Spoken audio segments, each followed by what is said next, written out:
Welcome to I love you Raja channel.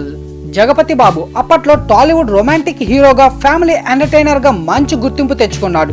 Shobhan బాబు తరువాత అంతటి family following ఉన్న హీరో ఎవరంటే జగపతి బాబు అని టక్కున చెప్పొచ్చు. అతను ఆ రేంజ్కు రావడానికి చాలా కష్టపడ్డాడట.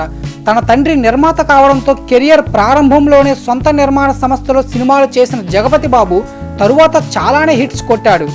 ఆ క్రేజ్తో డబ్బులు బాగా సంపాదించాడు. జల్సారాయుడు కావడంతో జూదాలు ఆడడం, అడిగిన వారికి లేదనకుండా ఇవ్వడం, ఫ్రెండ్స్కి విచ్చలవిడిగా ఖర్చు చేయడం వల్ల ఆస్తి మొత్తం పోగొట్టుకున్నాడట.